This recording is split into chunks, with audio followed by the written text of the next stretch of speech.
Video के तीसरे part में बहुत बहुत स्वागत है। नेशनलिज्म इन इंडिया के ऊपर क्लास 10th पे ये स्टडी चल रही है। 10th चैप्टर का पार्ट 3 है हिस्ट्री का। वैसे तो हमने इस चैप्टर के रिगार्डिंग में बहुत सारे पार्ट पहला और दूसरा पार्ट अपलोड किया हुआ है। वीडियो के पहले और दूसरे पार्ट में काफ़ी कुछ समझाने की कोशिश करी गई है। अगर आपने वो वॉच आउट नहीं करा तो पहले उसे ज़रूर वॉच आउट करिएगा, क्योंकि वो बहुत आपकी मदद करेगा आपको चीज़ों को समझने में। वीडियो अगर अच्छी लग रही है तो आप हमारे साथ चैनल पे जुड़ सकते हैं, और अगर आप चैनल पे जुड़े हैं तो उसके लिए बहुत बहुत थैंक यू। आप अदरवाइज इन सारे प्लेटफॉर्म पे हमारे साथ जुड़ेंगे तो आपको जो भी एक्स्ट्रा इन्फॉर्मेशन होती है वो चीज़ आपको जानने को मिलती रहेगी। अब बात करते हैं कि हमारे जो टाइमलाइन चला था वो ये चला था कि गांधी जी 1915 के अंदर भारत में आए थे। अब 1915 के बाद क्या स्टोरी हुई थी वो सारा कुछ हमने पहले और दूसरे पार्ट में कवर कर लिया था। 1915 में आते ही गांधी जी ने Champaran episode, Kheda movement, Ahmedabad movement और लास्ट में एक आंदोलन चलाया था जिसे हम नॉन कॉपरेशन मूवमेंट बोलते हैं। उसके बारे में हमने काफी हद तक वीडियो के दूसरे पार्ट में, अगर आपको याद होगा तो जलियांवाला बाग हत्याकांड के बाद हमने ये समझा था कि नॉन कॉपरेशन मूवमेंट की शुरुआत गांधी जी ने कर दी थी। तो उसके बारे में इस पार्ट 3 के अंदर डिस्कस किया जाएगा। अब यहाँ पे मेजर स्ट्रगल ये देखा गया है कि अगर नॉन कॉपरेशन मूवमेंट स्टार्ट करा गया है तो 1920 से लेके 1922 तक। मैं आपको ये बताना चाहूंगा कि आपको टाइमलाइन याद करने की जरूरत जरूर है। अगर आप टाइमलाइन याद कर सकते हैं तो आप ये पूरे चैप्टर को काफी अच्छी तरीके से समझ पाएंगे। 1915 से लेके 1916 में, 1917 में, 1918 में, 1919 में क्या क्या चीजें हुई, अगर आपको ये सारी चीजें पता है तो आप टाइमलाइन के हिसाब से पूरा चैप्टर कवर कर पाओगे बहुत आसानी से। अब हम आगे चल रहे हैं 1920 से लेके 1922 के बीच में। इसी बीच में किस तरीके से नॉन कॉपरेशन मूवमेंट होता है और उसके बाद इसी बीच में ही कैसे खिलाफत मूवमेंट होता है, वो पेपर के लिए आपके लिए बहुत इंपॉर्टेंट है। टाइमलाइन समझते चलिएगा। वीडियो के पहले दूसरे पार्ट में सारा कवर हो चुका है। अब हम 1920 से लेके 1922 तक के 2 साल की गांधी जी की जर्नी को डिस्कस करने की कोशिश करेंगे। ठीक है, चलिए स्टार्ट करते हैं। तो यहाँ पे मेन खिलाफत मूवमेंट और नॉन कॉपरेशन मूवमेंट था। बाद में किस तरीके से सिविल डिसोबेंस मूवमेंट, जब गांधी जी आए दोबारा तो उन्होंने किस तरीके से लंदन से आए तो सिविल डिसोबेंस मूवमेंट चलाया, और फाइनली 1942 में जाके इंडिया क्विट मूवमेंट चलता है। लेकिन ऑफ कोर्स ये जर्नी इतनी आसान नहीं थी। 1920 से लेके 1922 में, उसके बाद यहाँ पे 1932 के अंदर, फिर यहाँ पे 1942 के अंदर, ये सारी चीजें हमें समझने की जरूरत है कि इसके पीछे का हिस्ट्री क्या चल रहा था। सबसे पहले बात करते हैं नॉन कॉपरेशन मूवमेंट की। नॉन कॉपरेशन मूवमेंट 1 अगस्त 1920 में महात्मा गांधी जी के द्वारा चालू करा गया। और नॉन कॉपरेशन मूवमेंट मेन था ये कि पूरी तरीके से जब फर्स्ट वर्ल्ड वॉर खत्म हुआ तो सरकार ने पूरी तरीके से सेंसरशिप लगा दी। सेंसरशिप का मतलब ये होता है कि कोई भी रिपोर्ट, कोई भी न्यूज चैनल, कोई भी मीडिया अंग्रेज के कानूनों के खिलाफ नहीं बोल सकता है। और उन्होंने एक क्या कहते हैं रॉलेट एक्ट लगा दिया था, जिसमें किसी को भी बिना किसी ट्रायल के पकड़ा जा सकता है। इसकी वजह से गांधी जी ने कैंपेन चलाया था रॉलेट एक्ट, और उसका कांड ये हुआ कि लोकल कांग्रेसमैन को उस टाइम पीरियड पे अरेस्ट कर लिया गया और जलियांवाला बाग हत्याकांड हो गया। जब जलियांवाला बाग हत्याकांड हो गया तो ऑफकोर्स पूरे के पूरे पंजाब में, अमृतसर के अंदर बहुत बड़ा मैसेकेयर हो रहा था। और फाइनली क्या कहते हैं, पंजाबी लोग इस चीज़ से बहुत ज़्यादा खुश नहीं थे। तो इससे क्या हुआ कि पूरे पंजाब के अंदर मैसेकेयर की वजह से लोगों के मन में गुस्सा भर गया। इसलिए गांधी जी ने कहा कि ठीक है, हम लोग नॉन कॉपरेशन मूवमेंट की शुरुआत करेंगे। नॉन कॉपरेशन मूवमेंट का मेन मकसद था कि अंग्रेजों को ये याद दिलाना कि हम सारे लोग एक साथ हैं। तो नॉन कॉपरेशन मूवमेंट में दिक्कत बस ये थी कि ज्यादातर लोग हिंदू लोग कनेक्ट थे और मुसलमान लोग कनेक्ट नहीं थे। और गांधी जी कोशिश कर रहे थे कि नॉन कॉपरेशन मूवमेंट अगर एक साथ स्टार्ट किया जा रहा है तो कोशिश ये रहे कि हर कैटेगरी का बंदा गांधी जी के साथ आ जाए, और गांधी जी के जब साथ आएगा तो उसके लिए ही गांधी को फायदा हो पाएगा। इस हिसाब से उसी बीच में 1921 के अंदर एक सिचुएशन होती है। उस सिचुएशन को थोड़ा सा समझ लेते हैं। पहला, अगर आपको याद हो कि जब फर्स्ट वर्ल्ड वॉर हो रहा था, फर्स्ट वर्ल्ड वॉर का टाइम पीरियड 1914 से लेके 1918 का टाइम पीरियड था। इस फर्स्ट वर्ल्ड वॉर के टाइम पीरियड के अंदर अलायंस नेशन और एक्सेस नेशन आपस में लड़ रहे थे, और फाइनली हमें पता था कि जर्मनी, जापान, इटली हार गया था। उसके बाद यूनाइटेड स्टेट, ब्रिटेन और रशिया जीत गए थे। तो जो ब्रिटेन इलाका जीता था उनमें से एक इलाका था ऑटोमन एम्पायर का। ये ऑटोमन एम्पायर आपको दिख रहा है। ऑटोमन एम्पायर आज का मैं कह सकता हूँ टर्की वाला प्लेस जो है वो ये है। और यहाँ पे ऑटोमन एम्पायर किन्हीं मुसलमानों का होता था। और आप लोगों को पता होगा मुसलमानों में सबसे बड़े भगवान जो हैं वो पैगंबर मोहम्मद हैं। लेकिन पैगंबर मोहम्मद बनने के बाद अब उनकी कोई जगह नहीं ले सकता था, इसीलिए हम लोग खलीफा जो होते थे उनको बहुत बड़ा मानते थे। और यहाँ पे ऑटोमन एम्पायर पे कोई खलीफा राज कर रहा था, और वो खलीफा इंडिया के मुसलमानों के लिए बहुत इंपॉर्टेंट था।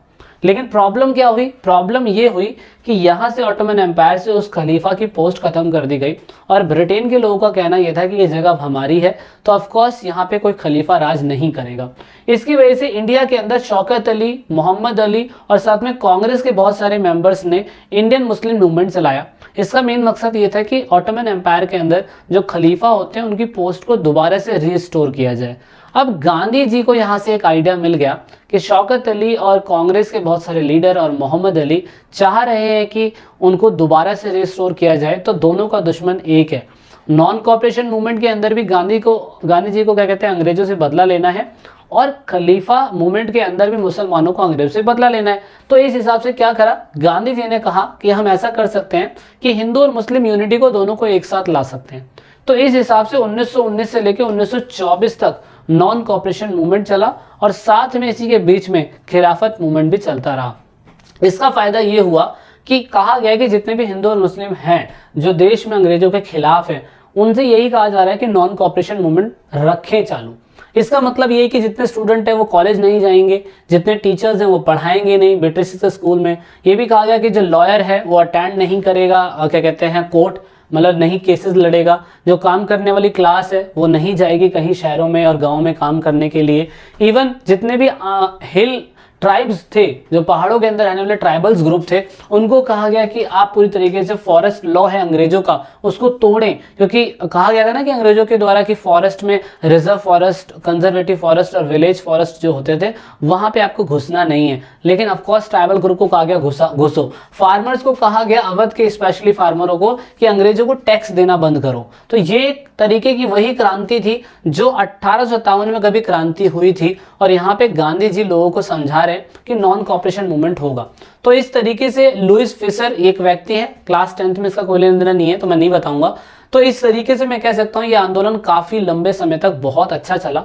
इस आंदोलन में मेन ये था कि गांधी जी यहाँ पे चाहते थे अहिंसा रहे, सत्य के रास्ते पे चले, नॉन वायलेंस, और मेन मकसद यही था कि हम चाह रहे हैं कि अंग्रेजों को बोले कि हम सेल्फ रूल इसमें करें। लेकिन यही एक ऐसा आंदोलन था जिसकी वजह से गांधी जी को जेल जाना पड़ा। अब जेल कैसे जाना पड़ा, उसके लिए आपको ये समझना होगा कि फरवरी 1922 के अंदर जब ये नॉन कॉपरेशन मूवमेंट चल रहा था तो चोरा चोरी अयोध्या, क्या कहते हैं आपके गोरखपुर के आसपास का स्टेशन है चोरी चोरा, वहां पे एक स्टेशन है आप देख सकते हो। वहां पे हुआ ये कि बहुत सारे किसान का एक समूह था, उसने यूपी के पुलिस स्टेशन के अंदर पुलिस स्टेशन को आग लगा दी। अब वो police station of course British government के टाइम पीरियड में हुआ है, और अगर ब्रिटिश गवर्नमेंट के टाइम पीरियड में हुआ तो ब्रिटिशर्स कभी नहीं चाहेंगे कि हमारे टाइम पीरियड में ऐसा कुछ हो। इसी वजह से गांधी जी को मार्च 1922 के अंदर जेल में बंद कर दिया गया, क्योंकि ये कांड जो हुआ ये फरवरी 1922 के अंदर हुआ, और क्या कहते हैं मार्च 1922 में गांधी जी को बंद कर लिया गया। ओके, ये तो कितना टाइमलाइन आपने याद कर लिया, सॉरी टाइमलाइन देख लीजिए। नॉन कॉपरेशन मूवमेंट कब से कब तक चल रहा है, 1900 यहाँ पे 22 था ना, तो फरवरी 1922 में ये मूवमेंट में सीन हो गया चोरा चोरी वाला, और मार्च 1922 के अंदर गांधी जी को पकड़ लिया गया। तो इस हिसाब से मार्च 1922 के बाद नॉन कॉपरेशन मूवमेंट जो था वो पूरी तरीके से खत्म कर दिया गया, डिसबैंड कर दिया गया। क्यों करा गया, क्योंकि गांधी जी का ये कहना था कि भाई हम ये नहीं चाहते हैं कि कोई अहिंसा हो, कोई दंगा फसाद हो, समझ रहे हो। तो इस हिसाब से यहाँ पे गांधी जी को जेल में बंद करा गया, और गांधी जी को कहा गया कि 6 साल की जेल हुई। 6 साल की जेल होनी थी, लेकिन गांधी जी की किस्मत अच्छी थी कि वो 2 साल के अंदर बाहर आ गए। ठीक है, अब गांधी जी किस हिसाब के लीडर थे वो समझना जरूरी था। गांधी जी नॉर्मल थे, वो मास मूवमेंट को कनेक्ट करना चाहते थे, और वो कहते थे कि हमें ऐसा ड्रेसअप रखना चाहिए जो लोकल लोगों को कनेक्ट कर सके, क्योंकि गांधी जी की छवि ऐसी थी। गांधी जी मानते थे कि अगर हमें नेशनल मूवमेंट लाना है तो हमें इंडिया के लोगों से कनेक्ट होने की जरूरत है, और इसीलिए गांधी जी उन्हीं की तरह बोलते थे, उन्हीं की तरह कपड़े पहनते थे, उन्हीं की तरह चलते थे। इसी वजह से ज्यादातर लोग इनसे कनेक्ट हो पाए। इवन लंदन के अंदर भी जब वो गए तो धोती और अपना लाठी जो था वो लेके गए, तो फॉर्मली ड्रेस पहनना, तो ये लोगों को बहुत पसंद आया। इवन वो ज्यादातर अपना समय चरखा चलाने में बिताया करते थे। इसीलिए आपको पता है कि नेशनल मूवमेंट उन्होंने कहा कि चरखे से आएगा, आप विदेशी कपड़े छोड़ेंगे, अपने खुद के कपड़े अपनाएंगे तो वो बहुत ज़्यादा ज़रूरी है। अब बहुत सारे रूमर्स तो ऐसे ही फैलते थे कि गांधी से बहुत सारे लोग डरते थे। डरते क्यों थे कि लोगों का ये मानना था कि गांधी जी ही एक ऐसे व्यक्ति हैं जो अंग्रेजों से उनको आज़ादी दिला सकते हैं। बहुत से लोगों ने तो इनको क्रिटिसाइज भी करा, मतलब ये भी बोला कि गांधी जी ऐसे व्यक्ति हैं जो देश में विनाश करने वाले हैं। तो ऑफकोर्स कुछ लोग अच्छे होते हैं, कुछ लोग बुरे होते हैं। जो अच्छे थे वो कह रहे थे कि गांधी के आने की वजह से ही अंग्रेज लोग हमारे भारत में इंडियंस को रिस्पेक्ट देने लगे। अब इस हिसाब से इंडियन नेशनल मूवमेंट गांधी के अंडर में ठीक ठाक चल रहा था। और जो कांग्रेस, इंडियन नेशनल कांग्रेस बनाई गई थी, जिसमें नॉर्मल लोग, बहुत अमीर अमीर कैटेगरी के लोग जुड़े होते थे कांग्रेस में, अब गांधी जी के जुड़ने की वजह से गांव गांव तक कांग्रेस की ब्रांचेस बनने लग गई और लोकल कैटेगरी के लोग, किसान, बंधुआ मजदूर, नॉर्मल लोग, वो गांधी की आइडियोलॉजी से कनेक्ट होने लगे। तो गांधी जी एक तरीके के समाज सुधारक भी थे। वो चाहते थे कि समाज के अंदर चाइल्ड मैरिज, जो बाल विवाह है, अनटचेबिलिटी है, वो खत्म हो जाए। क्योंकि गांधी जी खुद कहते थे कि अगर मेरे को दूसरा जन्म मिलेगा तो मैं चाहूंगा कि मेरे दूसरे जन्म के अंदर मैं एक मैला ढोने वाले जाति के अंदर पैदा हूं। तो चाहते थे सामाजिक बुराई खत्म करना, इसलिए उन्होंने हिंदू मुस्लिम को एक करने की कोशिश करी। और इवन उन्होंने खुद ही कहा कि हमें कुछ ऐसा करना चाहिए इंडिया को आत्मनिर्भर बनने के लिए कि हमें खुद से ही कुछ करना चाहिए। समझ रहे हो? तो इस तरीके से आपको ये इंपॉर्टेंट टाइमलाइन याद होनी जरूरी है कि किस तरीके से जलियांवाला बाग हत्याकांड, मतलब पहले किस तरीके से मॉडरेट टाइम पीरियड आया,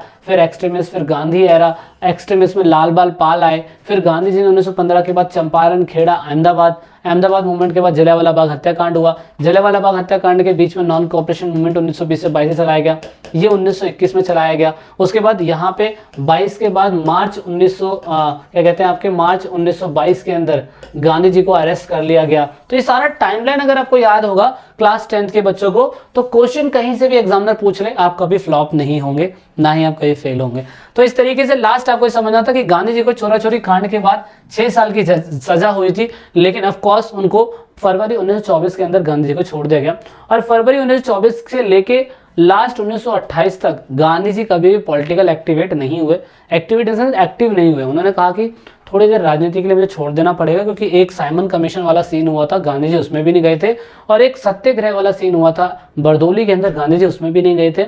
गांधी जी ने बस अपनी ब्लेसिंग दी थी कि हाँ ठीक है, हम आपके साथ हैं। तो इस तरीके से लास्ट दिसंबर जब गांधी जी क्या कहते हैं, देखो 1922 के अंदर जेल में गए थे, 1924 के अंदर जेल से निकल गए, और लास्ट 1928 तक गांधी जी ने कुछ नहीं करा। लेकिन जब 1929 आया तो ऑफकोर्स कांग्रेस का सेशन तो होता ही रहता है। तो दिसंबर 1929 के अंदर लाहौर के अंदर कांग्रेस का सेशन हो रहा था। और उस टाइम पीरियड पे कांग्रेस के जो हेड थे वो जवाहरलाल नेहरू थे। उन्होंने कहा था कि अब हमें ना पूर्ण स्वराज की जरूरत है, मतलब ऐसे भारत का निर्माण हमें करना है जिसमें पूरे भारत में भारतीय लोगों का कंट्रोल हो। तो इस हिसाब से यहाँ पे क्या करा गया, यहाँ पे आप कह सकते हो कि 26 जनवरी 1930 के दिन हमने पहला भारत का झंडा फहराया, स्वतंत्र भारत का झंडा। यानी कि लास्ट दिसंबर 1929 के अंदर जवाहरलाल नेहरू की अध्यक्षता के अंदर कांग्रेस की मीटिंग हुई लाहौर में, और उसी के जस्ट अगले ही साल हमने 26 जनवरी 1930 के दिन भारत का पहला स्वतंत्रता दिवस मनाया। तो सबसे इंपॉर्टेंट चीज आपके लिए जरूरी है, लोगों को लगता है कि भारत का स्वतंत्रता दिवस 1947 के बाद ही मनाया गया था, नहीं, उससे 17 साल पहले 26 जनवरी 1930 में हमने स्वतंत्रता दिवस मना लिया था। और ये झंडे आप देख रहे हो, पहले कैसे थे, फिर कैसे थे, फिर कैसे थे, फिर कैसे थे, बदलते चले गए। तो इस हिसाब से गांधी जी ने कहा कि भाई अभी हम इतना ही पढ़ेंगे, ठीक है, क्योंकि इतना आपके लिए जरूरी है। ये सॉल्ट मार्च वाला हम अगले पार्ट में करने की कोशिश करेंगे, क्योंकि काफी कुछ बड़ा हो जाएगा ये वीडियो के अंदर। अभी आप इतना समझ लीजिए दांडी मार्च में क्या क्या हुआ, मैं आपको अगली क्लास में समझाने की कोशिश करूंगा। गोलमेज सम्मेलन, इरविन पैक्ट, सब 10th क्लास में नहीं है, इतना सारा नहीं है, पर कुछ है जो 10th क्लास के अंदर होगा, मैं वही आपको कवर करवाने की कोशिश करूंगा। अभी के लिए वीडियो में इतना ही है। जय हिंद, जय भारत, वंदे मातरम, भारत माता की जय। वीडियो कैसी लगी लाइक से सब्सक्राइब करके अपनी राय देना मत भूलिएगा। This is it in this video.